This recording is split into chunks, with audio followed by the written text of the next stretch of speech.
Colleen Freeman, and I'm about to teach you everything that I think I know about bowing. So I'm going to start with the very basics just to make sure I don't miss anything that you might not have already known. So bear with me if you do. Just going to start with grabbing your bow out of your case, and it's should be loosened like that. And we're going to tighten it to about there. So it should be, the width of the bow stick, maybe about, should be the gap between the bow stick and the bow hairs. Some people say it's about a pinky width. But you don't want it much more than that because it's going to straighten out your bow and it will give you some bounce that you're maybe not looking for. I've seen people do a little bit less than this and a little bit more than that, so there is some room for personal preference. So that's that. Another question I get a lot is how much rosin do I use and how often should I put it on? So I'm just gonna do what I would normally do, and I don't do this every time. I kind of play first and see if I think I need some rosin. Some people say like every other time you play maybe is a good time to put rosin on. Other people put lots of rosin on every time they play. So again, personal preference. I like to use it sort of as an opportunity to warm up my bow hands, so I kind of bow across my rosin. This isn't the rosin I normally use, it's slipping everywhere. And I tend to put more rosin in this area because I know that's where I mostly bow. I don't like a ton of rosin. Some people do. So for me, that's about it. Next thing we should talk about is the bow hold. There's, again, lots of ways to do this and talk about it. But this is how I do it. So your thumb is slightly bent, like about that, and you're going to set the bow on top of it so that when your hand is like this, your bow will be resting perfectly on it. When you wrap your hands around, your thumb's going to come up a little bit and it'll be touching the facet that's just barely facing towards you. It's kind of facing down and towards you. And I like to put my thumb right next to that little end of the frog here. Just snuggles up in there very nicely. And then we can make a little rabbit. So these guys are buddies, they hang out.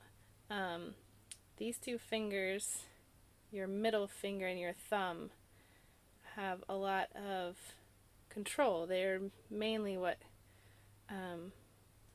they all have their purpose, honestly. I can't say that any one finger is more important than the other, but this is a powerful relationship here between these two fingers.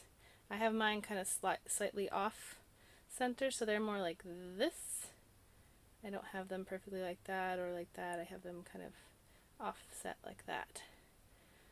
And I like to rest. There's this nice little smooth spot in here where the frog curves, and that's where I set my middle finger. And then the ring finger goes kind of where, if you have a little circle on your frog, I just have a little design that you probably can't see, but I can feel it. So that's where that goes. My hand is not like this. It's bent or tilted, slanted towards the bow stick. If I had it like this, my wrist wouldn't be able to move the way I want it to, which we'll get into later. So your hand is angled towards the bow stick. So once you get these three fingers on, these guys should just kind of come down nicely and gently. You want some space between your first and second fingers, or your pointer and middle finger. So I have this little bit of leather right here before the metal starts, and that's kind of what is between my middle finger and my index finger. And the bow is resting between the farthest knuckle and the middle knuckle. So So right in that groove right there is where I have my finger placed. Okay, so thumb is bent, all of our fingers are bent, and the pinky especially should be bent. If it's straight like that, you're again going to limit the flexibility that you have in your hand and wrist. So your pinky should be bent and kind of sitting on top of the bow. So this is our ideal bow hand. When I start playing, my bow hand definitely changes. Sometimes in an ideal way and sometimes in a not so ideal way. But it's good to be able to adjust your bow hand as needed, but also be aware of when maybe it's doing something like this that isn't so useful for you, or this. So you definitely want some good wrap around the bow. But I do tend to kind of creep up the bow a little bit, or my fingers might come up towards the top slightly. My pinky will come off. But it's good to have a base to know what you want. So this would be my ideal bow hold right here, with my thumb curved in the back. Hopefully you can see that. Okay. There's some exercises you can do to strengthen your fingers. One is drawing circles on the ceiling. So you put your bow vertical and you draw circles on the ceiling. And you try to just use, so I'm not using, my wrist is moving a little bit maybe, but it's pretty much just my fingers that are moving. So with any of these, you want to just use your fingers to do what you want to do. Windshield wiper, this just kind of helps you feel the pressure. It's going to shift to the first finger here, and you'll feel it on your thumb and pinky here. So it's just feeling the weight shifting in your hand.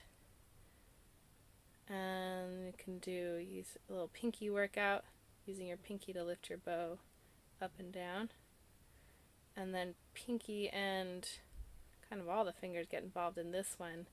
Mostly your first finger and pinky.